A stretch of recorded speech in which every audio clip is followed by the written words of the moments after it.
mon mari venait juste de partir en voyage d'affaires. Quand ma fille de 6 ans a chuchoté « Maman, on doit courir. Maintenant ». J'ai demandé « Quoi? Pourquoi ?» Elle a tremblé et dit « On n'a pas le temps.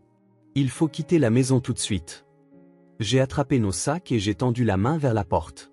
Et c'est là que c'est arrivé. Avant de commencer l'histoire, n'oubliez pas de laisser un like et de vous abonner à la chaîne pour voir plus d'histoires comme celle-ci. La vieille maison à 2 étages, dans la banlieue de Boston, conservait une façade élégante, mais à l'intérieur, les marques du temps subsistaient par endroits. Le parquet grinçant dans le hall d'entrée, la légère suie autour de la cheminée, les empreintes usées sur la rampe d'escalier, tous ces détails étaient précieux pour Mary Wilson. « Emma, c'est l'heure du petit déjeuner », appela Mary depuis la cuisine, tout en versant du jus d'orange dans un verre. Mary était grande, avec une allure d'artiste. Ses longs cheveux bruns étaient toujours négligemment attachés en arrière, et ses yeux brillaient d'intelligence et de chaleur. « Maman, les nuages dans le ciel font des formes rigolotes », lança Emma, 6 ans, depuis la fenêtre.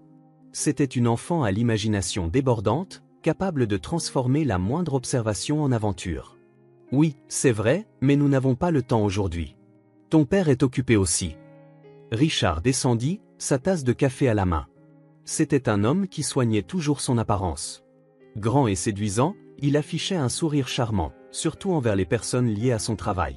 « J'ai une réunion d'affaires importante ce week-end. Si ça réussit, ce sera un gros coup, » dit Richard en caressant la tête d'Emma. « Ma petite princesse, quand papa reviendra de son voyage d'affaires, je t'apporterai un merveilleux cadeau, promis. » Emma leva les yeux vers son père. Bien sûr, Richard fit un clin d'œil à sa fille. Mary dressa la table en silence, ressentant un léger malaise face aux paroles de son mari. Dernièrement, Richard semblait cacher quelque chose. Il y avait eu des changements subtils dans son attitude, surtout depuis le décès de sa mère 3 mois plus tôt. « Comment avancent les préparatifs pour la nouvelle exposition au musée Oliver ?» demanda Richard à Mary. « Il y a encore tellement à faire, » répondit Mary. « Mais c'est une exposition sur les femmes artistes du XXe siècle. C'est un projet spécial pour moi. » Le talent de Mary en tant que conservatrice de musée était largement reconnu. Sa passion pour l'art était restée intacte depuis son enfance. Et parfois, elle donnait la priorité au travail sur sa famille, ce qui provoquait occasionnellement le mécontentement de Richard. « Au fait, j'ai eu un appel de mère, » dit Richard nonchalamment. « Elle dit qu'elle viendra nous rendre visite ce week-end. » Mary soupira intérieurement. Sa belle-mère, Helen Wilson, était la caricature de la femme de la haute société, courtoise en surface, mais ne cachant jamais son ingérence excessive et son attachement démesuré à son fils. Pour Hélène, Richard était le fils parfait, et Mary une belle-fille indigne de lui. « Je vois », Mary feignit le calme. « Emma sera contente, j'imagine. » En réalité, Emma aussi avait des sentiments compliqués envers sa grand-mère. L'affection d'Hélène était conditionnelle, accordée seulement quand Emma se comportait comme une petite dame. Après le petit déjeuner, une fois Richard parti au travail, la maison devint silencieuse. Mary triait les affaires de sa mère, réfléchissant à ce qu'elle ferait de l'héritage substantiel, bien qu'elle n'ait encore fait aucun plan précis. « Maman, regarde ça !» Emma entra dans le bureau de sa mère. Dans ses petites mains, elle tenait une vieille photographie. « C'est une photo de mamie et moi quand j'étais jeune. » Mary prit doucement la photo. « Mamie te manque ?» Emma hocha la tête en silence. « Mamie m'a dit la vérité. »« Que veux-tu dire ?»« C'est un secret, » dit Emma avec une expression mystérieuse. Mary pensa que c'était probablement un fruit de l'imagination fertile de sa fille. Le soir, Mary reçut un appel téléphonique de Richard. « J'ai décidé de partir tôt demain matin. J'ai besoin de me préparer pour cette importante réunion d'affaires. »« D'accord, » répondit Mary. Une étrange anxiété lui traversa l'esprit. Pendant le dîner, Emma était plus silencieuse que d'habitude. Regardant par la fenêtre, son expression trahissait une préoccupation inhabituelle pour une enfant. « Qu'est-ce qui ne va pas, Emma ?» Mary toucha le front de sa fille. « J'ai vu papa et mamie avoir une conversation téléphonique secrète, » dit Emma à voix basse. « Ils pensaient que je ne pouvais pas les voir. » Mary fut surprise un instant par les mots de sa fille, mais se rappela vite la richesse de l'imagination enfantine. « Papa passe beaucoup d'appels pour le travail. Maintenant, au lit. » Après avoir couché Emma, Mary se dirigea vers son bureau pour terminer les documents de planification pour la fondation d'art. Cependant, elle ne parvenait pas à se concentrer. Fixant l'obscurité dehors, elle fut submergée par une angoisse inexplicable. Le lendemain, Richard partit plus tôt que d'habitude. Tout en organisant des documents pour le musée, Marie remarqua Emma qui regardait par la fenêtre. Une tension parcourait son petit dos. Elle se tenait figée près du rebord, bien différente de la fillette active de 6 ans qu'elle était habituellement. « Emma, qu'est-ce que tu regardes ?» Marie s'approcha de sa fille. Emma se tourna lentement et fixa le visage de sa mère. Il y avait dans ses yeux une inquiétude profonde, pas celle d'une enfant. « J'attends que quelque chose arrive. »« Qu'est-ce qui va arriver ?» demanda Marie avec un sourire. « Je ne sais pas, mais... » « Maman ?» Emma marqua une pause. « Tu te souviens du vieux sous-sol de papy ?» Marie s'immobilisa. Le sous-sol, soi-disant utilisé par l'arrière-grand-père d'Emma, avait été scellé lors de l'achat de la maison. Elle ne se souvenait pas d'avoir mentionné son existence à sa fille. « Emma, où as-tu entendu parler de ça ?»« Je l'ai vu en rêve. Il y a une pièce secrète dans le sous-sol, un endroit pour se cacher quand les méchants arrivent. » Marie fut impressionnée par la riche imagination de sa fille, mais ressentit aussi un malaise. Le rapport d'expertise de la maison mentionnait bien un ancien sous-sol de service, mais il était supposé être complètement condamné et inaccessible. Oui, les vieilles grandes maisons avaient des endroits comme ça. Mais on ne les utilise plus, expliqua Marie doucement. Vraiment ? La voix d'Emma était faible. Alors qu'elle préparait le dîner dans la cuisine, le téléphone sonna. En voyant le nom affiché, Marie hésita un instant. C'était sa belle-mère, Hélène. « Allô, Hélène ?» Marie prit une voix enjouée. « Marie, Richard est-il déjà parti ?» Il y avait une tension inhabituelle dans la voix d'Hélène. « Oui, il est parti tôt ce matin. Il devrait être arrivé maintenant. »« Je vois. » Après un bref silence, Hélène continua. « Préviens-moi si tu as de ces nouvelles. J'ai une affaire importante à discuter. »« Bien sûr. Y a-t-il un problème ?»« Non, rien. Juste pour savoir. » La voix d'Hélène devint soudainement froide. « Et comment va Emma ?»« Elle va bien. Un peu silencieuse, mais... » « Je vois. Les enfants comprennent souvent plus de choses que les adultes ne le pensent. » Il y avait quelque chose de lourd de sens dans les paroles d'Hélène. « Je te recontacterai plus tard. » Juste après avoir raccroché, Marie entendit le bruit d'un moteur de voiture près de la maison. Regardant par la fenêtre, elle vit un homme inconnu marcher lentement autour de la propriété. L'homme, vêtu d'un manteau noir, semblait chercher quelque chose. « Emma !» Marie se précipita dans le salon. « Ne sortons pas aujourd'hui. Restons ici et faisons des dessins. » Quand la nuit tomba et que Marie essaya de coucher Emma, celle-ci refusa. « Je veux dormir dans ta chambre, pas ici. »« Qu'est-ce qui ne va pas ? Tu as fait un cauchemar ?» Emma secoua la tête. « Papa et mamie préparent quelque chose de mal. Je les ai entendus. » Marie fut troublée par les mots de sa fille. « Emma, ce n'est pas vrai. C'est juste... »« C'est vrai. » La voix d'Emma monta légèrement. « J'ai trouvé les plans de la maison dans le bureau de papa. Il y avait marqué qu'il y avait un passage secret. » Papa regardait les plans en disant parfait au téléphone. Marie tenta de calmer sa fille, mais l'expression sérieuse d'Emma la rendit anxieuse. « D'accord. Ce soir, nous dormirons ensemble dans ma chambre, mais demain, nous devrons parler sérieusement de tout ça. » Après avoir mis Emma au lit, Marie appela Richard. Cependant, l'appel sonna dans le vide, sans réponse. Son anxiété grandissant, elle envoya un message à Richard, mais ne reçut aucune réponse. Marie prit la photo de sa mère et réfléchit. Sa mère s'était-elle inquiétée pour Richard ? Récemment, dans les affaires de sa mère, elle avait trouvé un journal intime avec cette ligne mystérieuse, inquiète pour R. Tard dans la nuit, le smartphone de Marie sonna. C'était un SMS de Richard, « Je rentre tôt demain matin. J'ai quelque chose d'important à discuter. » Marie ne pouvait pas dormir, se rappelant les paroles d'Emma. Sa fille avait une imagination vive, mais il y avait quelque chose de différent dans son comportement récent. C'était comme si elle savait vraiment quelque chose. Marie se leva du lit et fit doucement le tour de la maison. La porte du bureau de Richard était habituellement verrouillée, mais cette nuit, elle était entr'ouverte. À l'intérieur, des documents étaient soigneusement rangés sur le bureau, rien ne semblait inhabituel à première vue. Mais quand elle essaya d'ouvrir les tiroirs, le tiroir du bas, normalement fermé à clé, s'ouvrit. À l'intérieur se trouvait une enveloppe intitulée « Document assurance vie ». Les mains tremblantes, Marie l'ouvrit et vérifia le contenu. Une police d'assurance vie d'un montant élevé, récemment contractée à son nom. Le bénéficiaire était Richard. La date du contrat était une semaine après le décès de sa mère. « Eh !» murmura Marie. Elle sentit un frisson lui parcourir l'échine. L'avertissement d'Emma sembla soudain très réel. Alors qu'elle s'apprêtait à quitter le bureau, elle entendit un moteur de voiture dehors. Marie jeta un coup d'œil prudent à travers les lames du store. Un SUV noir s'était arrêté devant la maison, et un homme inconnu en descendit. Il parlait sur son téléphone portable, semblant attendre un signal. Marie retourna précipitamment dans sa chambre et s'allongea à côté d'Emma endormie. Son cœur battait la chamade. Marie se réveilla d'un sommeil intermittent.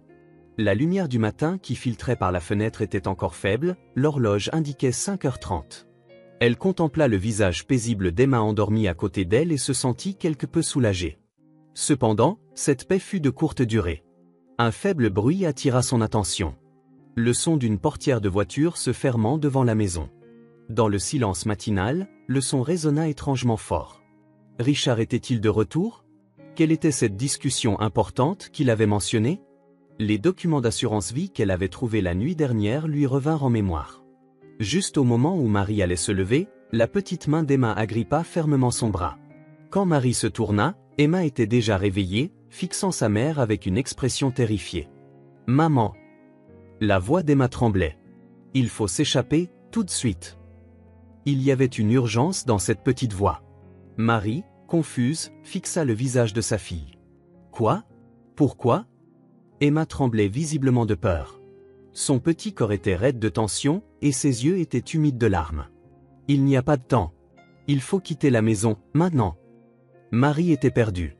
Il était clair que sa fille était réellement effrayée. Mais de quoi fuyait-elle?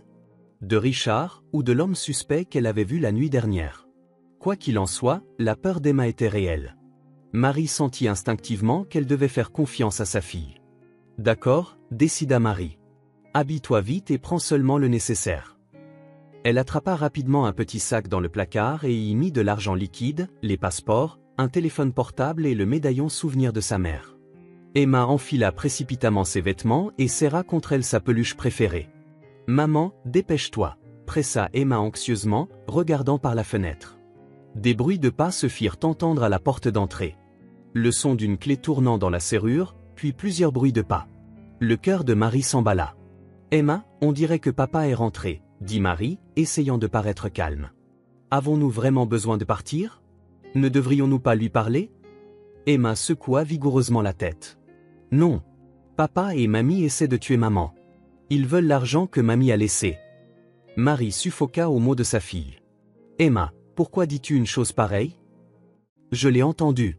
Papa parlait à mamie au téléphone. » L'expression d'Emma était sérieuse. Papa a dit, si Marie disparaît, tout deviendra à moi. Et puis, il faut juste faire croire à un accident. Les documents d'assurance vie vus la nuit dernière revinrent à l'esprit de Marie. Un montant élevé, Richard comme bénéficiaire, contrat signé juste après la mort de sa mère. Et surtout, l'expression effrayée d'Emma. Tout cela ne pouvait pas être une coïncidence. « Je comprends » dit Marie d'une voix tremblante. « Descendons doucement. Nous sortirons par la porte de derrière. » Elles commencèrent à descendre discrètement les escaliers. Cependant, la voix de Richard provenait du salon. Il parlait à quelqu'un. Marie s'arrêta à mi-chemin dans l'escalier et écouta les voix. « Tout est prêt ?» La voix de Richard avait une froideur inhabituelle. « Je compte sur toi pour le système de sécurité. Le timing est crucial. » Une autre voix d'homme répondit, « Compris. Je l'activerai dès que j'aurai le signal. » Marie se figea de terreur. Elle tira vivement la main d'Emma et se dirigea vers la porte arrière en passant par la cuisine. Tenant leurs affaires, elle saisit la poignée de la porte. Mais elle ne tourna pas. « Elle ne s'ouvre pas » murmura Marie, paniquée. « Maman » la voix d'Emma résonna doucement. « Elle est verrouillée de l'extérieur. » À cet instant, une odeur d'essence commença à flotter dans la maison. La forte odeur chimique s'infiltrait par les fenêtres. Simultanément, le système de sécurité de la maison commença soudainement à s'activer. Il n'y eut pas d'alarme, mais des volets métalliques installés sur les fenêtres et les portes commencèrent à descendre tous en même temps. Ça arrivait. Elles étaient piégées. « Emma » cria Marie de peur. Elle chercha désespérément une autre sortie, mais toutes les fenêtres et portes étaient complètement scellées par les volets métalliques. Marie était sur le point de céder à la panique, mais la voix calme d'Emma la ramena à la raison. « Maman, par ici. » Emma restait calme. « Il y a une porte cachée derrière le garde-manger. » Suivant les indications d'Emma, Marie se dirigea vers le garde-manger de la cuisine. Derrière les étagères à provisions se trouvait une petite porte, peu visible au premier coup d'œil. Emma déplaça sans hésiter l'étagère et tira une poignée dissimulée. Une petite porte s'ouvrit, révélant un passage sombre. C'est... Marie était stupéfaite. Ni papa ni mamie ne le savent. Je l'ai trouvé, dit Emma fièrement. Mamie me l'a dit en rêve. Marie hésita un instant. La peur que ce soit un piège lui traversa l'esprit. Mais quelque part dans la maison, elle commença à entendre le crépitement du feu. L'odeur de fumée s'intensifiait progressivement. Elle n'avait pas le choix. Emma, passe la première. Je te suis juste derrière. Marie guida sa fille dans le passage. Le passage étroit semblait être un ancien passage secret de service. La poussière et les toiles d'araignée pendaient du plafond, suggérant qu'il n'avait pas été utilisé depuis des décennies. Le passage était si étroit qu'elle devait avancer accroupie. « Maman, ça va ?» Emma se retourna et demanda. Elle ne semblait pas effrayée. Au contraire, elle avait une expression pleine de certitude, comme si elle était guidée par quelque chose. « Ça va », Marie tenta de sourire, mais son cœur battait à tout rompre à cause de la peur. Des questions ne cessaient de surgir dans son esprit. Richard essayait-il vraiment de la tuer? Juste pour l'héritage? Comment Emma connaissait-elle ce passage? Après avoir marché un moment, le passage descendit en pente douce, continuant sous terre. « Tu sais où ça mène ?» demanda Marie. « Oui. Ça sort sous l'abri de jardin. Mamie me l'a dit. » L'odeur de fumée s'intensifia, et derrière elle retentit un bruit sourd, comme une explosion. Le feu semblait se propager rapidement. Elles se dépêchèrent dans le passage étroit, presque en rampant. Finalement, une petite lumière apparut au bout du passage. C'était une petite porte encastrée dans le mur du sous-sol. Quand Emma poussa la porte, elle s'ouvrit avec un grincement de gonds rouillés. Derrière, se trouvait l'espace souterrain d'un abri de jardin, un peu à l'écart de la maison. « Vite !»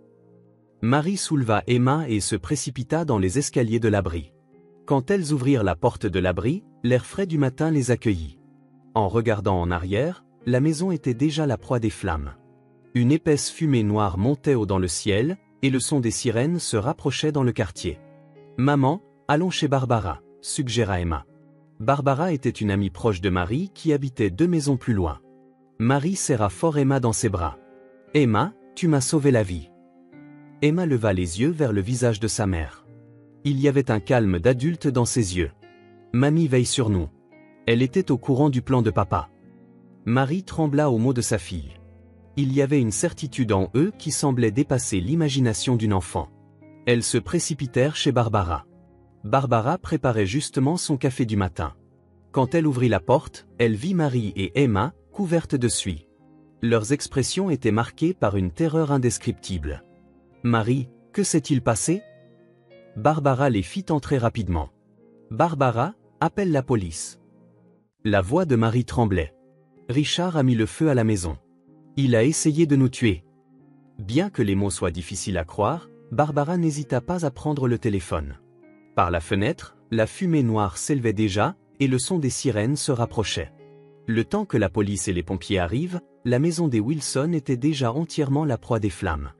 Pendant que les pompiers luttaient contre l'incendie, les officiers de police prenaient les dépositions de Marie et Emma. Marie, bien que confuse, insista sur le fait qu'il ne s'agissait pas d'un incendie accidentel, mais d'une tentative de meurtre prémédité. « Madame, c'est une accusation grave », dit un détective plus âgé. « Avez-vous des preuves ?» Les mains tremblantes, Marie sortit son téléphone portable. « La nuit dernière, j'ai pris des photos des documents d'assurance vie que j'ai trouvés dans le bureau de mon mari. Récemment, il a souscrit une police d'un montant élevé à mon nom. » Le détective regarda la photo et fronça les sourcils. « Cela seul ne suffit pas. Aussi, ma fille Emma a entendu une conversation de mon mari. » Marie posa sa main sur l'épaule d'Emma. Emma commença à parler d'une petite voix. Papa parlait à mamie au téléphone. Il a dit, si Marie disparaît, tout deviendra à moi.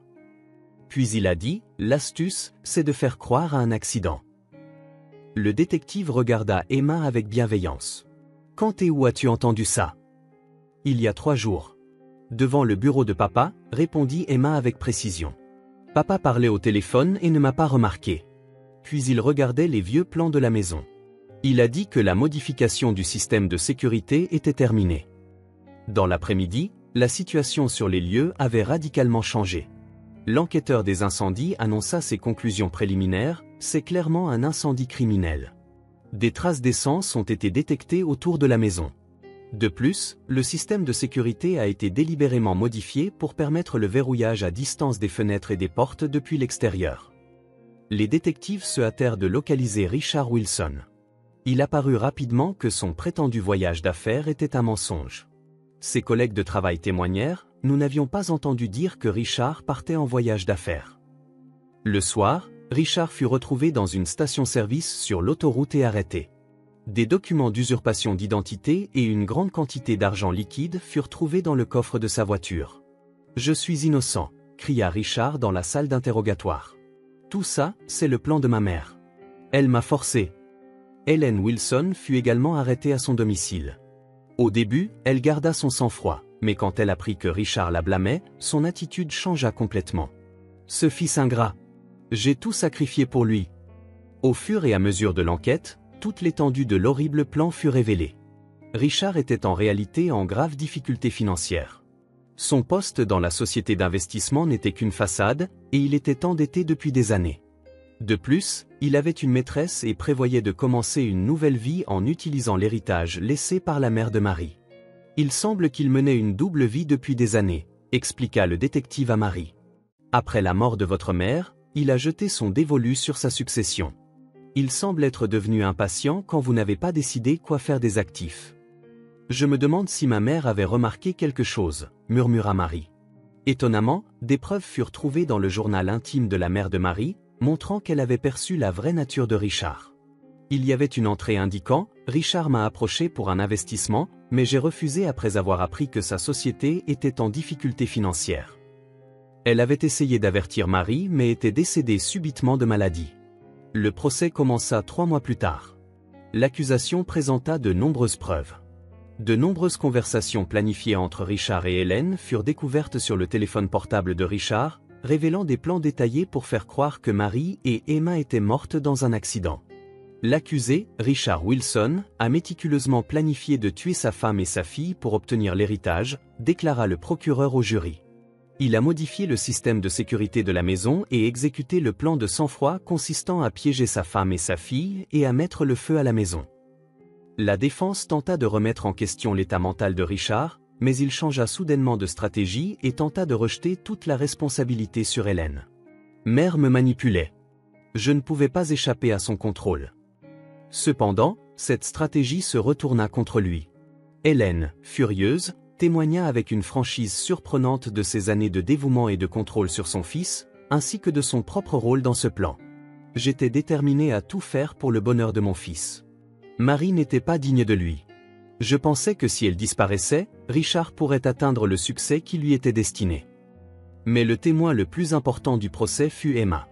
Avec un sang-froid bien au-delà de son âge, elle témoigna avoir entendu la conversation de son père et de sa grand-mère, avoir trouvé les plans de la maison et avoir été informée de l'existence du passage secret en rêve par sa grand-mère. « Qui est cette grand-mère à laquelle vous faites référence » demanda le procureur. « La maman de maman » répondit simplement Emma. « Elle m'a dit que papa préparait quelque chose de mal. » Une émotion discrète se propagea parmi les jurés.